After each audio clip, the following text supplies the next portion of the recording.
Blunt बोलूं, आग लग जाएगी। बिल्कुल लगने दीजिए। कोई नहीं चाहता है कि यहाँ पंडित आए।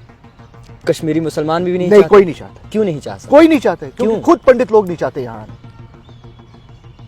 अगर पुलिस चाहिए इसको, और कुछ नहीं चाहिए, इसको डंडा चाहिए। आप समझ क्यों नहीं रहे? डंडा किस लिए चाहिए होगा उमर साहब? देखिए भाई साहब, डंडा है, खाट बाट रहेगी, एसपी एसएचओ सिर्फ सलामे मारेंगे, उमर साहब के जूते उठाएंगे, ठाक ठीक। यही आपके पास कन्विंसिंग पावर नहीं है तो आप ना लो ना। आप क्यों बैठे हो वहां?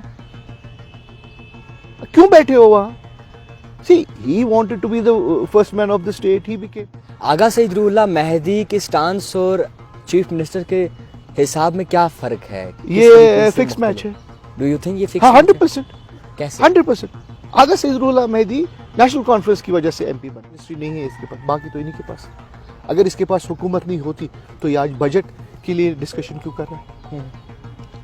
बताइए। उन्होंने सबको शॉल डाले। दिल्ली के साथ मजबूत रिश्ते बनाने होंगे तब डेवलपमेंट होगी। तो हम क्या कह रहे थे? हम कह रहे थे यहाँ दिल्ली बनाएंगे। जम्मू कश्मीर के लोग बेवकूफ बनना चाहते हैं, पॉलिटिशियंस नहीं बना रहे। आप खुद बेवकूफ बनना चाहते हो। आपको पता है सबका माजी।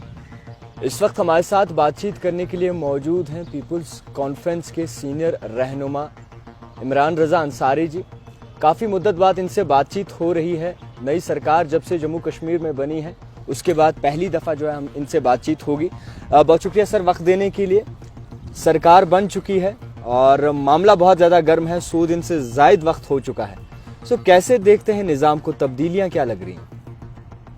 तब्दीली सिर्फ यही लग रही है कि नेशनल कॉन्फ्रेंस हुकूमत में पहले गवर्नर साहब की हुकूमत थी, इस वक्त नेशनल कॉन्फ्रेंस की हुकूमत है। बट नेशनल कॉन्फ्रेंस ये क्लेम कर रही है कि गवर्नर साहब की ज़्यादा चलती है, उनकी कम चलती है।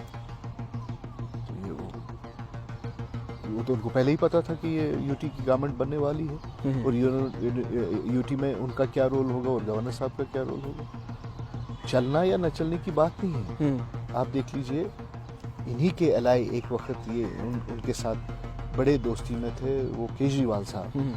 केजरीवाल साहब ने एज ए यूटी काम नहीं किया। आप बताइए मुझे। बिल्कुल। उनको जो प्रेशर था दिल्ली में बैठकर डिफरेंट पार्टीज से, उसके बावजूद उन्होंने काम किया। उमर साहब के पास हुकूमत है। उमर साहब के पास सिर्फ नाकिस एक चीज है, वो होगी पुलिस। उसमें उनका चलता नहीं, क्योंकि ये हमेशा जब यूटी बनती है उसमें home is always kept with the centre. उसके अलावा आप बताइए, इसके पास तो सारी मिनिस्ट्रीज है। Doesn't he have every ministry? ये काम नहीं कर सकता। चलिए होम अब मान ली तो हमने साइड में, होम मिनिस्ट्री नहीं है इसके पास, बाकी तो इन्हीं के पास। अगर इसके पास हुकूमत नहीं होती तो ये आज बजट के लिए डिस्कशन क्यों कर रहा है? बताइए ना। तो क्या करना चाहिए था आपके हिसाब से? नहीं, कुछ नहीं करना चाहिए था। जो लोगों ने जो पौधा बोया है, अब उस पौधे का जो ये है, चाहे वो फल दे दे या वो बैरन निकले या मतलब कुछ नहीं दे दे, अब लोगों को सोचना है। हमने पहले से ही लोगों को आगाह किया था। हमने उनको कहा था कि आपसे झूठ बोल रहे हैं। देखिए, उमर साहब का स्टाइल ये है, इनको पता है ये कितना काम कर सकते हैं, इसलिए काम नहीं कर रहे हैं ताकि ये लोगों के सामने अपने आप को विक्टिम कार्ड विक्टिम कहें। देखो देखो मेरा चल नहीं रहा है। उमर साहब ठीक है, हम आपको पुलिस की बात नहीं कर रहे, बाकी तो है, सब कुछ तो आप ही के पास है। अब बताइए, इनके पास क्या नहीं? हेल्थ इनके पास, पानी इनके पास, इल्ला होम, सब कुछ इनके पास। क्या कर रहे हैं? अगर कोई और सरकार बनती नेशनल कॉन्फ्रेंस के अलावा तो वो क्या कर सकते थे? देखिए, सबको पता है कि इसमें यूटी में कैसा आपका कितना हद इख्तियार है। क्यों नहीं कर सकते थे? इन्होंने कहा जी 1 लाख लोगों को हम लगाएंगे पहले तीन महीनों में। परसों एक इंटरव्यू आया, उसमें कह रहे हैं कि मैंने कहा जी स्टेट बनने के बाद, हम जब इलेक्शन लड़ रहे थे हमें कहा कि ये जी बीजेपी की बी टीम। परसों एक बयान किसी ने अपलोड किया है एक्स पर, जिसमें उमर साहब कह रहे हैं कि मुझे पता ही नहीं है बीजेपी वाले कितने बेवकूफ हैं, उनको मैं चीफ मिनिस्टर बनाना चाहता था मुफ्ती साहब के वक्त, उन्होंने मेरा माना नहीं। उमर साहब चीफ मिनिस्टर अभी बने थे, अभी कुछ अरसा ही हुआ था, वो नहीं गए शॉल डाले सबको। दिल्ली में उन्होंने सबको शॉल कहते हैं, डाले। दिल्ली के साथ मजबूत रिश्ते बनाने होंगे तब डेवलपमेंट होगी। तो हम क्या कह रहे थे? हम कह रहे थे यहाँ दिल्ली बनाएंगे। जब हम कहते थे डेवलपमेंट की बात कर रहे थे, हम लोगों की सहूलियतों की बात कर रहे थे, हम क्या कह रहे थे? हम कह रहे थे कि और किसी के साथ हम भी तो कह रहे थे कि दिल्ली के साथ ठीक चलिए, दिल्ली के साथ वर्केबल रिलेशनशिप रख लीजिए। और इनकी वर्केबल रिलेशनशिप है, लेकिन ये विक्टिम कार्ड जा रहे हैं। इसको पुलिस चाहिए, इसको और कुछ नहीं चाहिए, इसको डंडा चाहिए। आप समझ क्यों नहीं रहे? डंडा किस लिए चाहिए होगा उमर साहब? देखिए भाई साहब, डंडा है, ठाट बाट रहेगी, एसपी एसएचओ सिर्फ सलामे मारेंगे, उमर साहब के जूते उठाएंगे, ठाक ठीक, यही तो कमी है इसको। वरना क्या है? आप मुझे बताइए क्या कमी है? Tell me, apart from home क्या किस चीज की कमी है? डिपार्टमेंट्स इसके पास नहीं है। कौन सी तब्दीलियां लानी चाहिए थी आपके हिसाब से? अगर कुछ महकमे इनके पास हैं, हाँ। तब्दीली बड़ी क्या लानी थी? कुछ महकमे बहुत जहाँ पे सारी इनका इख्तियार है। सर बहुत सारी चीजें हैं, क्यों नहीं इख्तियार, क्यों नहीं है? देखिए हेल्थ सेक्टर में ये बहुत बिल्कुल। सारी चीजें कर सकते हैं, एजुकेशन सेक्टर में कर सकते हैं, ये जैसे ये नौकरियों की बात करें हैं, नौकरियां भी मिल सकती हैं, क्यों नहीं मिल सकती? सब कुछ है हमारे पास, क्या नहीं है? आप बताइए। Apart from home everything is with him. कर क्यों नहीं रहा? कर क्यों नहीं रहा? आप वेटिंग फॉर बताइए। Statehood. So, but government of India has said we'll give it at appropriate time, and it's ambiguous term when So they do say you some. think ये appropriate time नहीं है स्टेटहुड के लिए? I don't know. He is the one who is talking to them. देखिए, अगर आपके पास convincing power नहीं है, तो आप ना लो ना। आप क्यों बैठे हो वहां? क्यों बैठे हो वहां? See, he wanted to be the first man of the state. He became. इनको और क्या चाहिए? इन्होंने कब सोचा है कि लोगों को सहूलियत मिलनी चाहिए? टाडा, पीएसए, ये तो इन्होंने लाया।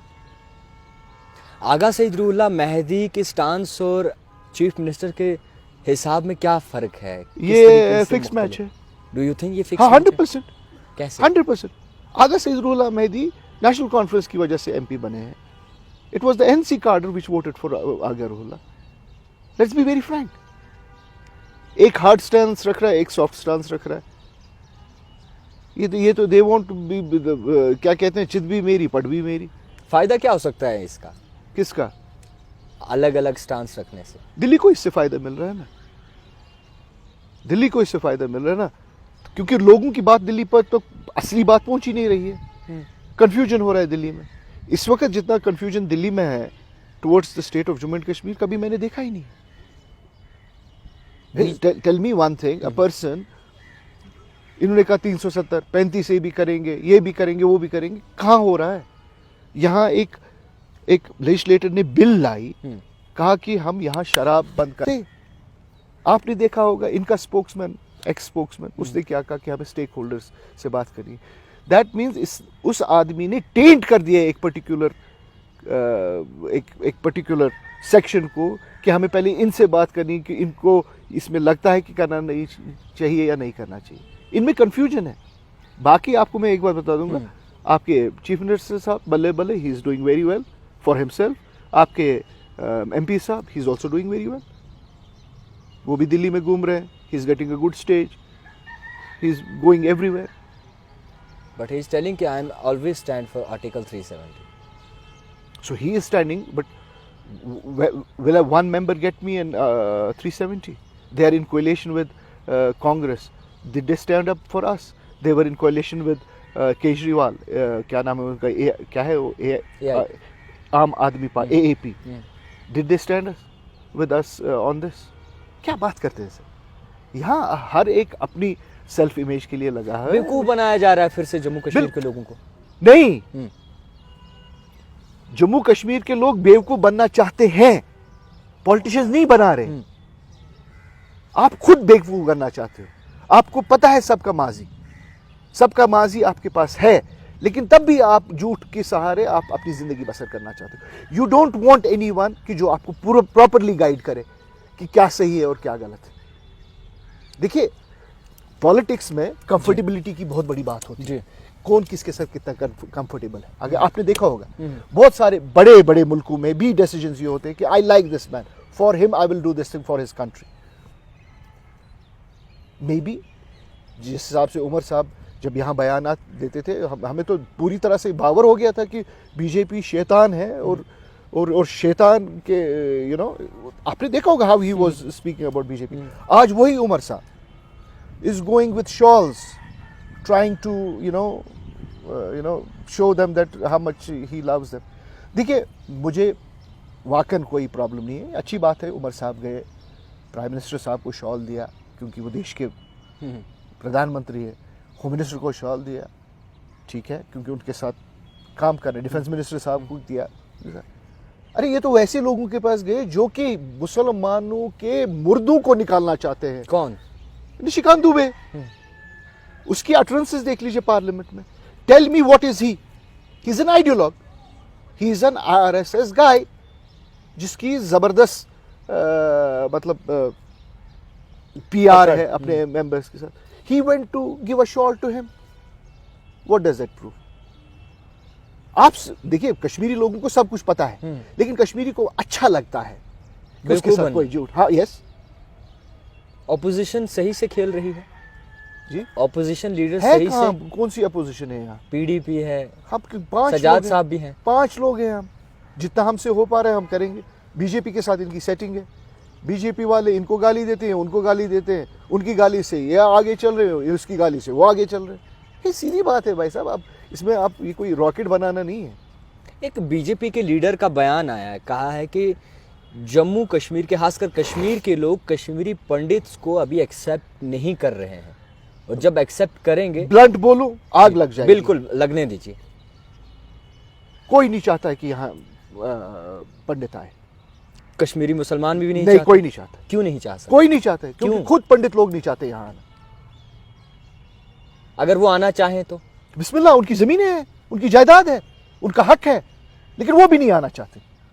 रीजन क्या है? रीजन ये है कि देखिए जो गरीब है, जो पंडित गरीब है, वो दब चुका है, उसके पास जबान नहीं है, वो झुग्गियों में रह रहा है, वो झोपड़ियों में रह रहा है। और जो उनके खून का सौदा कर रहे हैं, जो उनकी आवाज़ का सौदा कर रहे हैं, वो बड़े बड़े बंगलों में बैठे हुए हैं, उनके साथ मुरातें मिल रही हैं, उनको हिंदुस्तान की तरफ से तहफ़्फ़ुज़ मिल रहा है, उनको हर एक एजेंसी की तरफ से उनको कुछ न कुछ मिल रहा है। ये बातें हैं सिर्फ। अगर बाज़ाब्ता तौर पर पंडित बरादरी आना चाहती है, वो आए, हम उनका इस्तकबाल करेंगे। मगर बीजेपी के लीडर कहते हैं कश्मीरी नहीं चाहते कि पंडित जो है घर वापसी करे। तो मैं ये कहूँगा कि बीजेपी नहीं चाहती है, क्योंकि ये चाहते हैं कि हमेशा फिर ये तनाज़ा जिंदा रहे कि पंडितों को नहीं कश्मीरी आने दे। भाई कैसे नहीं आने दे सकते हैं? वो यहाँ के हकदार हैं, उनकी मिल्कियत है यहाँ, उनकी अपनी ज़मीनें हैं यहाँ। अगर कोई मुसलमान उनको रोकता है उनकी मिल्कियत पे आने से, वो फिर मुसलमान ही नहीं है।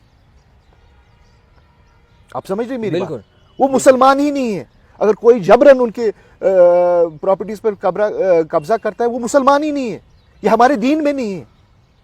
I don't know who is interpreting our religion. जब तक कि इज़्न ना हो, जब तक कि इकरारनामा ना हो, जब तक कि शाहिद ना हो, तब तक हम उनकी किसी चीज़ को हाथ नहीं लगा सकते हैं। ये उनकी चीज़ें हमारे पास महफूज हैं, हमारी गर्दन पर हैं। कल हमारे को अल्लाह ताला पूछेगा कब्र में, कहेगा कि एक शख्स जिसकी जहाँ मिल्कियत थी, आपने कैसे उस पर कब्जा किया जबकि वो बेचारा मुसीबत में था। अच्छा, जिस तरीके से आपका सियासी सफ़र रहा है, तजुर्बा बहुत ज़्यादा है, आज कैमरा पे आप हैं और एक सवाल आपसे पूछा जाएगा। प्रिडिक्शन क्या है आने वाले वक्त में जम्मू कश्मीर की सियासत किस तरीके से चल सकती है? क्या बड़ी तब्दीलियां हो सकती हैं? Nobody can predict Kashmiri, nobody. Let me frankly tell you, Kashmiri को अगर प्रिडिक्ट किया है, वो नेशनल कॉन्फ्रेंस ने किया है। उनको पता है इसको कब जलील करना है, इसको कब मिठाई देनी है, कब इसको धोखा देना है, क्योंकि उनको पता है कि कश्मीरी किन किन धोखों में फंस सकता है। मैं कोई प्रिडिक्शन नहीं कर सकता। लगता है 370 याद है नेशनल कॉन्फ्रेंस को? तो इनको तो पता ही वो नहीं मिलेगा। They know it is not going to happen. But आप चाहते हैं आए? हम ये चाहते हैं कि ये जिंदा रहे। कल हम हमारे पर ये तोहमत ना आए कि जब 370 उठाया गया, 35 से उठाया गया, आपने कोई बात नहीं की। हम ये बात करना चाहते हैं, we want to just keep this thing. लेकिन एनसी वाज द बेसिक पर, यू नो, ये तो देखिए ना, क्या बताऊं मैं आपको जी। जो आप देख रहे हैं मंजर आम में, वो हकीकत नहीं है। हकीकत कुछ और है, सब दिखावा है। ये सब दिखावा है। लास्ट इंटरव्यू में आपने बोला था कि कई सारे पर्दे उठेंगे, कई सारी किताबें खोलेंगे आप। वक्त पर तो खुल रही है ना, आप देख रहे हैं ये क्या जो इस वक्त अनफोल्ड हो रहा है, वो किताबें नहीं खुल रही हैं क्या? आप मुझे बताइए, उमर साहब कहते हैं कि एक ड्राइवर को बेगुनाह मारा गया बारामूला, ठीक, बिल्कुल स्टेटमेंट दी उन्होंने।